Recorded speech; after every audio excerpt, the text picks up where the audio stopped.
Ahora tú puedes votar por cuál será el siguiente video del canal. Lo único que tienes que hacer es seguirme en mis redes sociales, tanto en Facebook como en Instagram.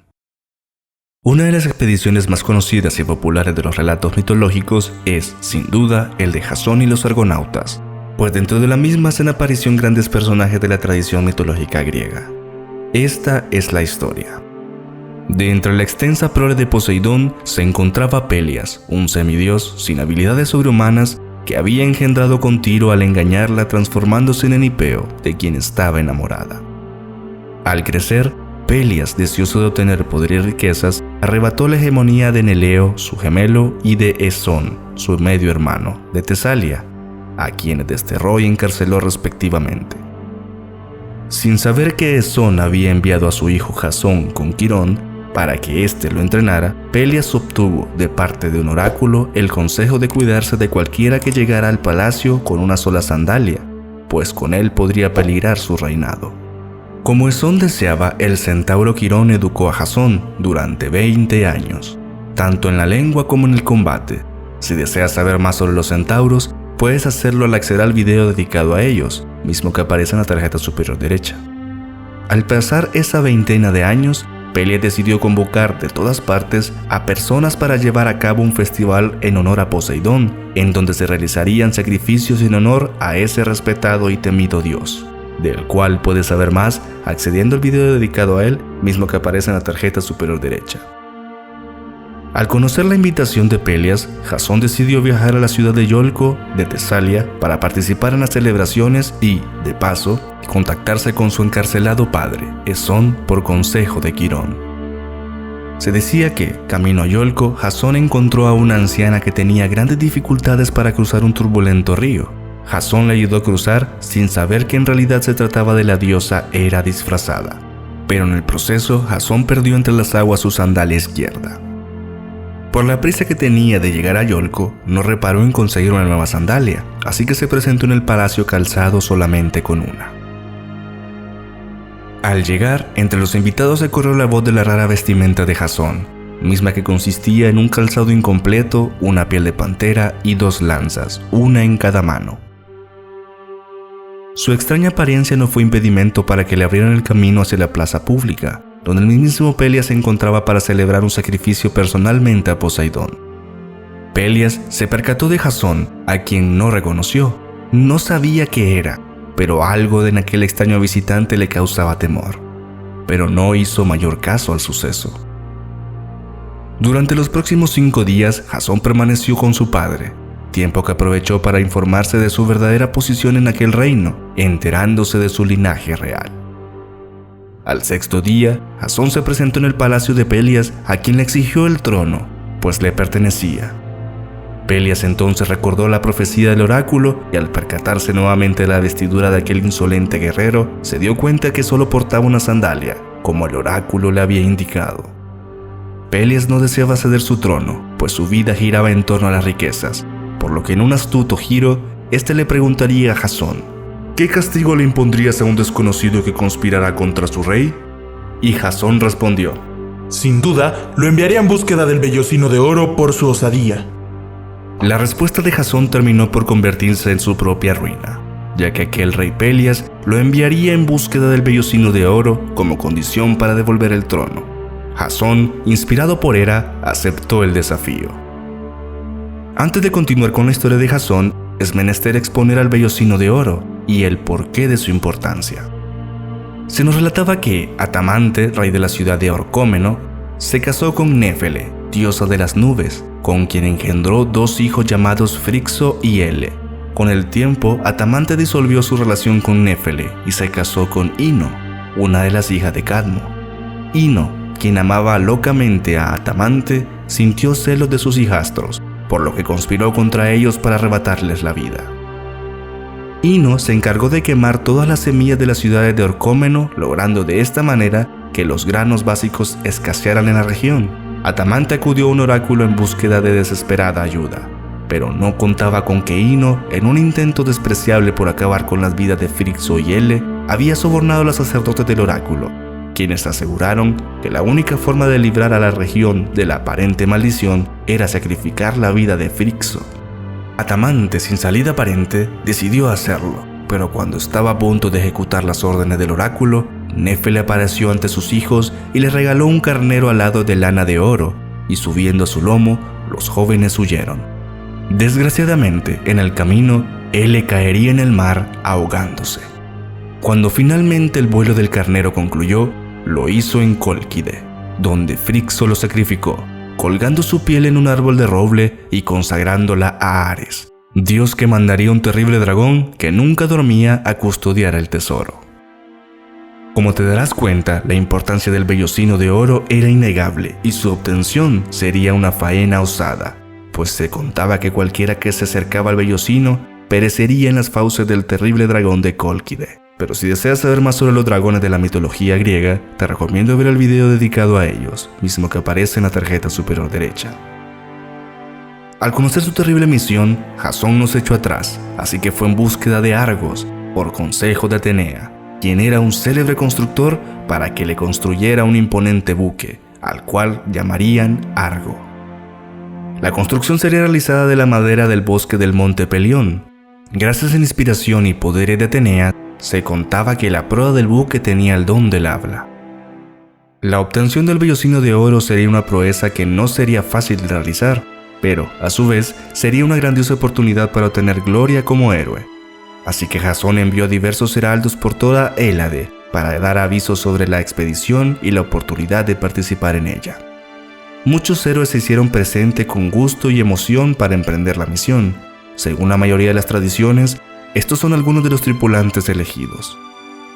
Iolao, hijo de Íficles, el hermano de Hércules. Tifis, un diestro timonel que se encargó de conducir el arco. Cetes y Calais, unos bellos semidioses hijos de Bóreas y Oritia. Se relataba que estos además eran unos seres alados. Castor y Pólux, los hermanos gemelos y hermanos de Helena de Troya. Cefeo, padre de Andrómeda y esposo de Casiopea. Ceneo, un héroe que anteriormente era mujer hasta que Poseidón la ultrajó y pidió como deseo ser hombre. Asclepio, hijo de Apolo y dios de la medicina y la curación. Polífemo, un lápita, hijo de Élato y de Hipe. Estaba casado con Laónome, hermana de Íficles y medio hermana de Hércules. Acasto, el propio hijo del rey Pelias de Iolco. Hércules, el semidios hijo de Zeus, del cual puedes saber más en el video dedicado a este, mismo que aparece en la tarjeta superior derecha. Foco, hermano de Peleo y Telamón. Deucalión, hijo del titán Prometeo. Ergino, un diestro timonel que, al igual que Tifis, sería el piloto de Argos. Etálides, hijo de Hermes, quien vivía entre los vivos y los muertos y quien, además, nunca olvidaba nada. Éufemo, un adivino hijo de Poseidón. Nauplio, uno de los reyes que conspiraron contra la armada greca durante y después de la toma de Troya. Filoctetes, uno de los pretendientes de Helena de Troya.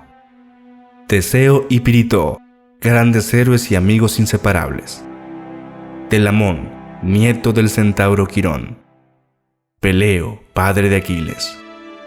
Periclímeno, quien poseía una asombrosa fuerza. Orfeo, un célebre músico hijo de Apolo. Linceo, un ser que tenía la capacidad de ver a través de los objetos.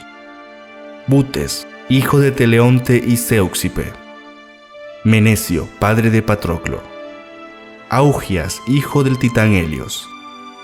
Admeto, el hospitalario héroe. Ífito, un diestro cazador poseedor de un arco elaborado por el propio Apolo. Meleagro, hijo invulnerable de Eneo. Néstor, el más anciano y sabio de los aqueos que combatieron en Troya. Mopso, un fabuloso vidente. Hilas, amante de Hércules. Idas, un guerrero al que se le atribuía como hijo de Poseidón. Idmón, un célebre adivino hijo de Apolo, entre otros. Antes de comenzar el viaje, la mayoría de la tripulación se alzó y pidió que Hércules fuera el que lo dirigiera, pues su fuerza y leyenda eran incuestionables, pero este se negó pidiéndoles a todos que respetaran la autoridad y decisiones de Jasón. pues él sabía que guiaría a todos a la victoria. El puerto de Pagasas fue el que vio partir a Largos, mismo que se perdería en el horizonte del mar, luego de elevar sacrificios a Apolo suplicando por su cuidado y guía. Al pasar el tiempo, la embarcación tuvo la necesidad de abastecerse de provisiones, así que cuando encontraron la isla de Lemnos, suplicaron a sus habitantes, las Lemias, que los dejaran desembarcar.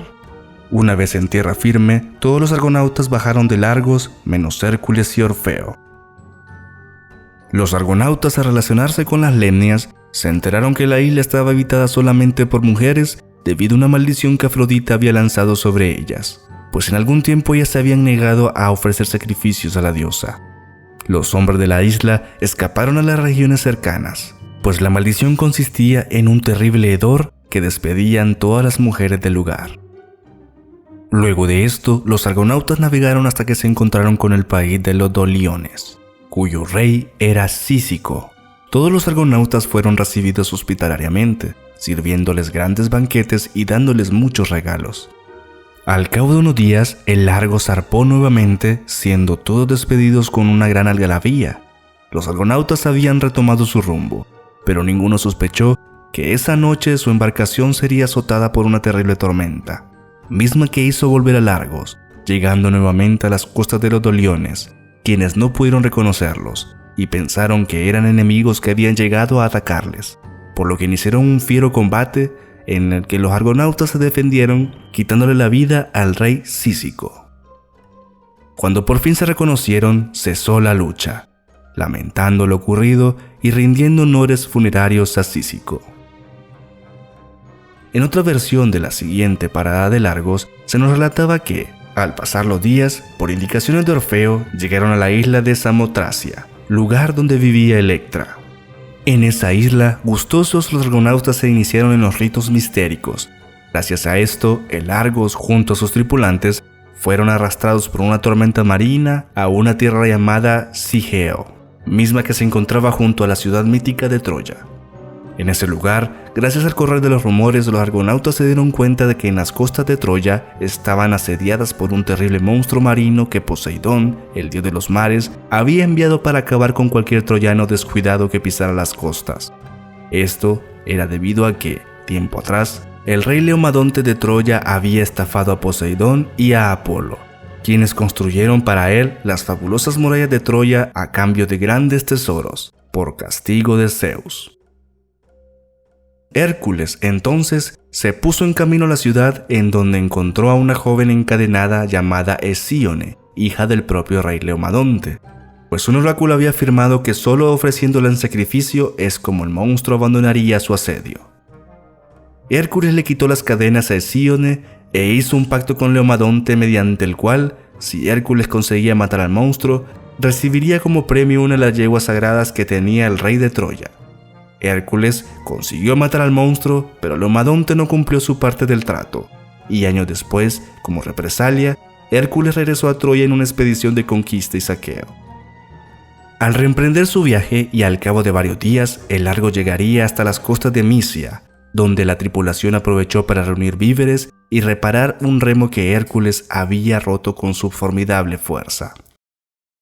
Mientras que otros se dedicaban a recolectar alimentos de toda clase, como frutos y carnes, Hilas, un amante de Hércules, fue enviado a buscar agua potable. Sin embargo, cuando éste llegó al manantial donde recogería el vital líquido, se toparía con unas bellas ninfas llamadas náyades, quienes lo sedujeron entre cánticos y dulces palabras, raptándole. Solamente cuando escucharon el grito del desafortunado Hilas, fue que Polífemo y Hércules desembarcaron y corrieron en su búsqueda. Fue Polífemo que llegaría al estanque en el cual fue raptado Hilas, lugar donde sollozó de dolor, y al regresar por donde había llegado se encontraría con Hércules, a quien le contó lo sucedido entre llanto y furia. Mientras tanto, Tifis, el timonel de Largos, decidió partir, pues quiso aprovechar las ráfagas de viento que arreciaban. A bordo de la nave, Telamón echó en cara a Tifis que hubieran dejado atrás a Hércules, pero Cetes y Calais defendieron al piloto de la nave, y cuando poco después emergió del mar el dios marino Glauco para gritarles que el destino de Hércules, Hilas y Polífemo no era llegar hasta Cólquide, sino que los dioses le habían reservado otros destinos diferentes, los ánimos se calmaron en la nave. Tifis dirigió a Argos sobre las aguas furiosas del mar, hasta llegar al país de los Bébrices.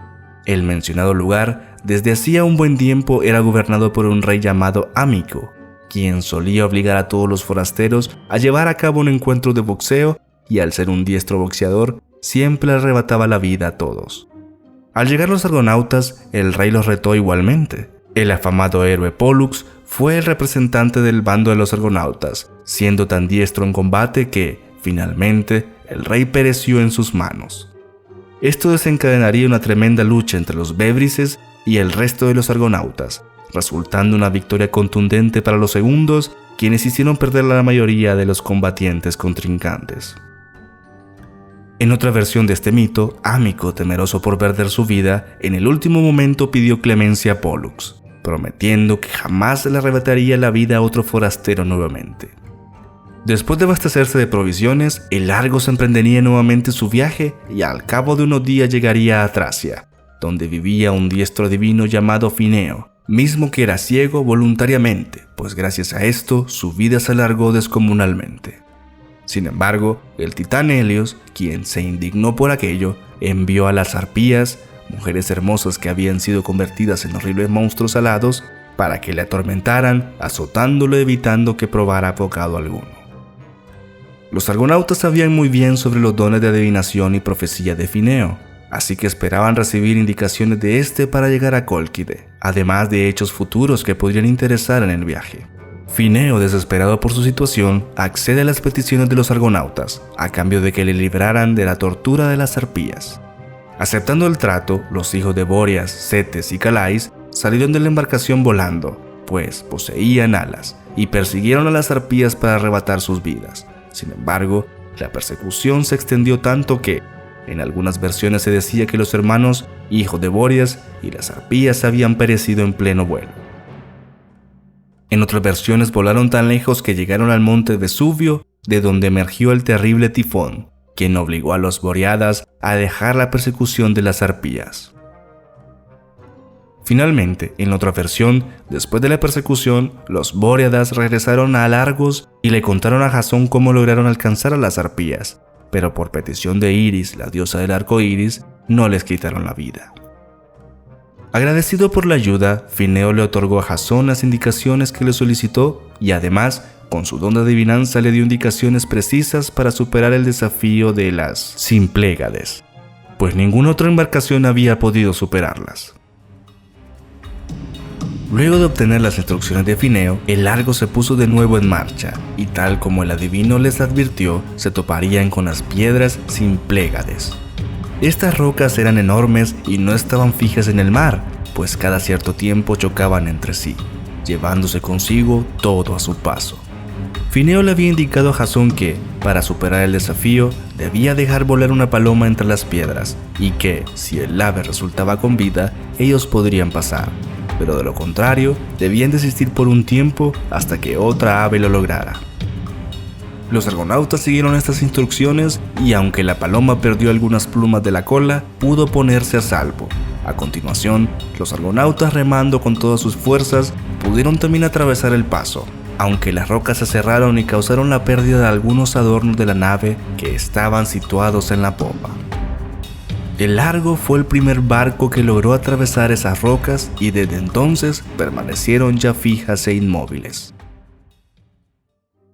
Con el tiempo los argonautas llegarían a la tierra de los mariándinos, en donde el rey Lico los recibió con grandes banquetes y tratos dignos de la realeza, pues como Pólux había arrebatado la vida de Ámico, se habían convertido indirectamente en sus aliados, ya que Ámico era el más grande de sus enemigos.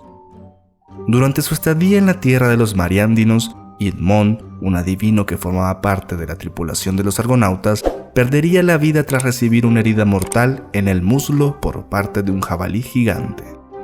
Luego de que Idas le quitara la vida al jabalí, los argonautas honraron la memoria del adivino durante 3 días antes de volver a zarpar. También, lamentablemente, en esa tierra perdería la vida Tifis, el timonel de Argos.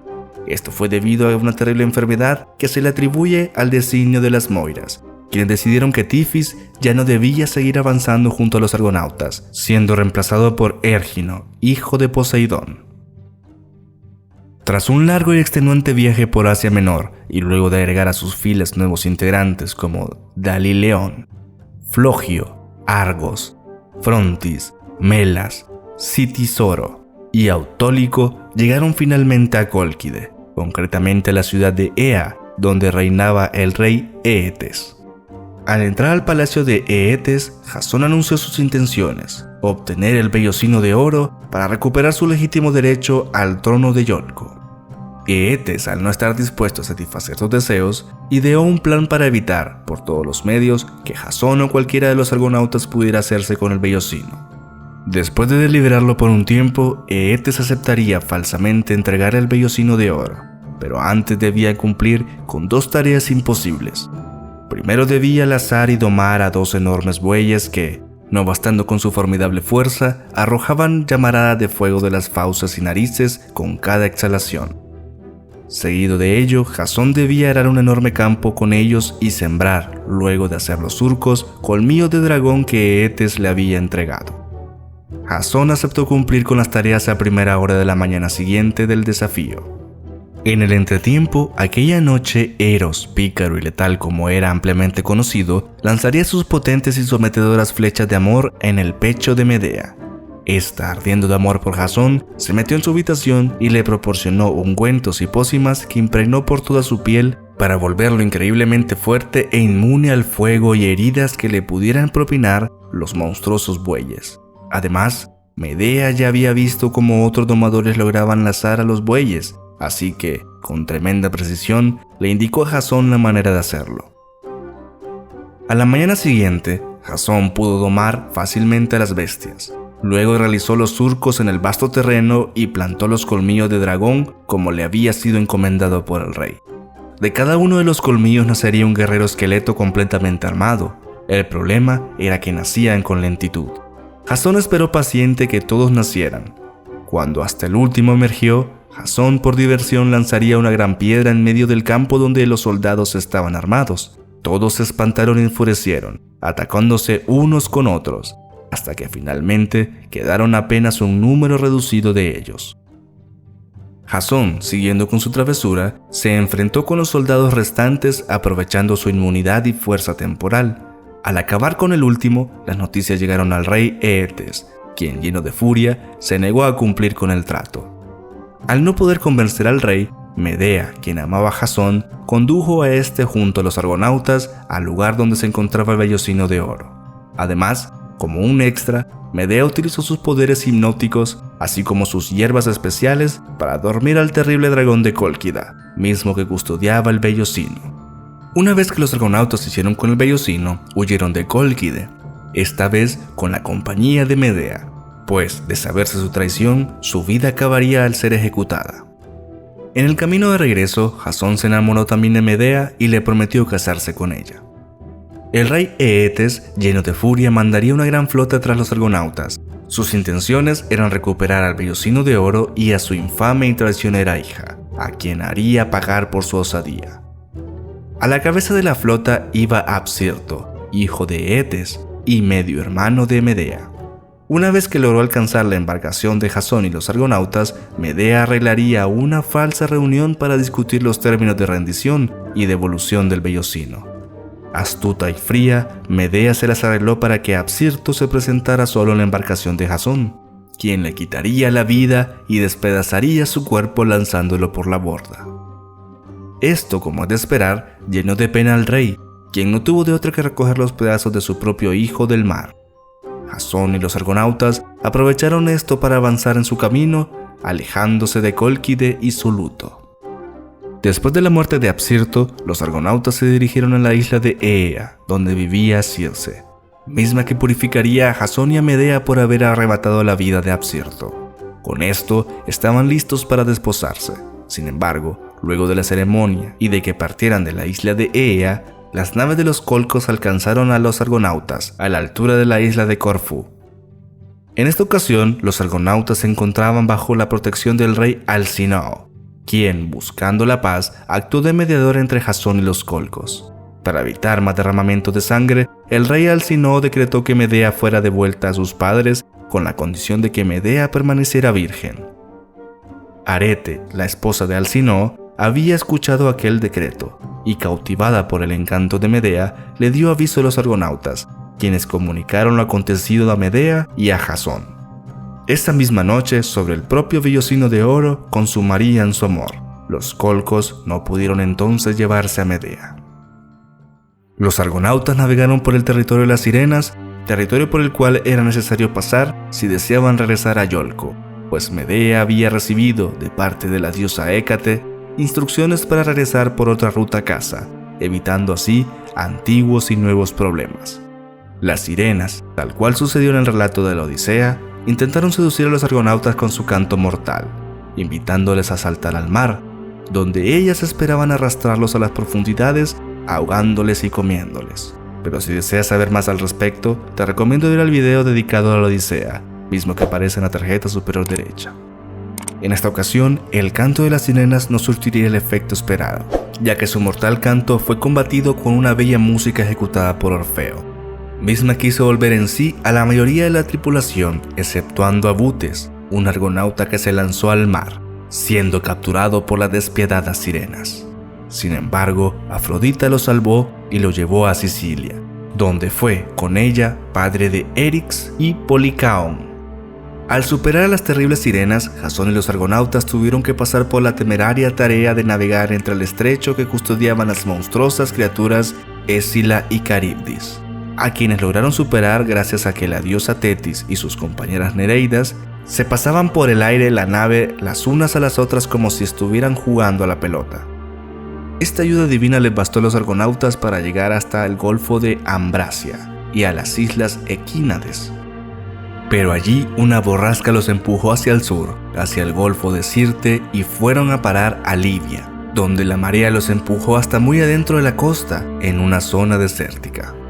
En el lugar, los argonautas padecieron de hambre y sed, pero eso no los detuvo para continuar con su viaje, así que no tuvieron otra opción que lazar el Argo y arrastrarlo por el desierto de Libia durante 12 días. En el camino, Canto pereció al tratar de robar el ganado de un pastor e Idmón perdió la vida tras ser mordido por una serpiente venenosa del desierto. Jasón, desesperado por la situación, ofreció a los dioses una mesa de sacrificios misma que le había dado Apolo, pero ninguno escuchó su clamor.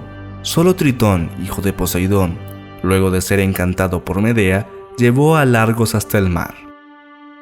Cuando finalmente divisaron las costas de Creta, no pudieron lograr poner un pie en tierra firme debido a Talos, un gigante de bronce que, según el autor que le representara, tenía diversos creadores. Unos decían que fue Festo, otros que fue Dédalo y otros que los cíclopes.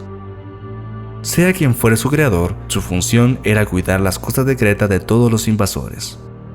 Al verse contra el obstáculo, Medea, nuevamente utilizando su sobrenatural poder hipnótico, combinado con una bebida que le ofreció el gigante, logró que éste se durmiera. Cuando el enorme ser cayó en la costa, los argonautas sabían que no tenían tiempo que perder, pues el gigante se despertaría pronto. Tras una rápida inspección, se dieron cuenta que el gigante contaba con una única vena que nacía en su cuello y moría en su talón, donde estaba sujetada por un gran tornillo. Medea sacaría el tornillo de su talón y dejaría que el gigante perdiera su sangre pereciendo. Luego de reunir víveres, los argonautas emprendieron nuevamente su viaje. Esta vez, los argonautas se enfrentarían con una terrible tempestad, por lo que Jasón se vio obligado a clamar por protección a Apolo, quien, disparando sus formidables flechas, hizo que parara la tormenta y que de entre las aguas emergiera la isla de Ánafe, donde los argonautas erigieron un altar al dios y rindieron sacrificios a este. Finalmente, tras abastecerse de agua en Égina y navegar por la zona costera de Ática, Áulice, Eubea y Opunte, llegaron de nuevo al puerto de Pagasas, puerto de Iolco del cual habían emprendido su viaje. Luego de 4 meses, por fin, los argonautas habían vuelto a casa y Jasón había completado su expedición con éxito. Jasón se presentó ante el rey Pelias, a quien le exigió que cumpliera su palabra de entregarle el trono, tal y como habían acordado tiempo atrás, si traía consigo el vellocino de oro. Pelias se negó a cumplir con el trato. Entonces Medea, quien apoyaba incondicionalmente a Jasón, urdió un plan para que su amado obtuviera el trono. Se disfrazó de una vieja mujer, presentándose entre las hijas de Pelias, a quienes le aseguró que podría volverse joven nuevamente, como ellas. Al beber de una poción que llevaba consigo, efectivamente rejuveneció ante las atónitas mujeres. Medea aseguró que cualquier persona vieja que realizara el ritual para preparar aquellas aguas rejuvenecería al instante. Las jóvenes hijas de Pelias sabían que a su viejo padre no le quedaba mucho tiempo de vida, así que, en un acto de amor, decidieron llevar a cabo el ritual que Medea les enseñó. El ritual consistía en cortarle el cuello a un viejo carnero, mismo que debía estar sumergido en un caldero, con aguas hirvientes. Tras hacerlo, debían tomar sus aguas y dárselas a quien deseaba rejuvenecer. Las inocentes mujeres así lo hicieron, y cuando Pelias ingirió aquellas aguas, su vida llegaría a su fin, pues Medea les había mentido. Aquellas aguas en realidad eran la preparación de un hechizo de muerte. A pesar de tener el trono libre, Jasón no pudo gobernar en Iolco, pues sus habitantes estaban iracundos por el magnicidio que habían cometido Jasón y Medea. Entonces fueron expulsados de la ciudad, vagando durante algún tiempo por la región, hasta que llegaron a la ciudad de Corinto. Los habitantes de Corinto, al conocer que Medea era nieta del titán Helios, aseguraron que ella debía gobernar la ciudad, mas no fue así. Jasón y Medea vivieron en la mencionada ciudad durante 10 años, hasta que el rey Creonte, celoso por el clamor de la ciudad en favor de Medea, había resuelto expulsarla de la ciudad. Jasón, al darse cuenta de las intenciones del rey, decidió abandonar a Medea y casarse con Creusa, la hija de Creonte. Al pasar los años, Medea, llena de ira y celos contra Jasón, decidió tomar venganza. Con una de sus sirvientas le enviaría como regalo a Creusa una manta encantada. La princesa, inmediatamente al ver aquel bello regalo, se la puso encima. Al instante, luego de aquello, Creusa se prendió en llamas. Nada podía apagar el fuego que emergía de su piel. Incluso el rey Creonte, en un intento inútil por salvar a su hija, se abalanzó sobre las llamas, tratando de apagarlas, pero hasta él resultaría envuelto en ellas, perdiendo ambos la vida. Jasón, luego de esto, comandaría una nueva expedición junto a Cástor, Pólux y Peleo, padre de Aquiles, y un ejército de decente tamaño. Esta vez, su objetivo era castigar al reino de Iolco. Tras tomar el reino, los otrora héroes saquearon la ciudad. Se dice que Jasón no gobernó por mucho tiempo y que su hijo, Tésalo, es quien realmente tomó las riendas del reino de Iolco, pues hay versiones en las que Jasón se quitó la vida, pues el pasar por la tragedia causada por Medea fue mucho para su corazón, y en cambio, en otras versiones, se afirmaba que Jasón perecería tras caerle encima el mástil de madera podrido del gran Argo. Sin duda, esta extensa historia es una de las más populares y completas de la tradición mitológica griega, llena de aventura y tragedia. Jasón y los argonautas.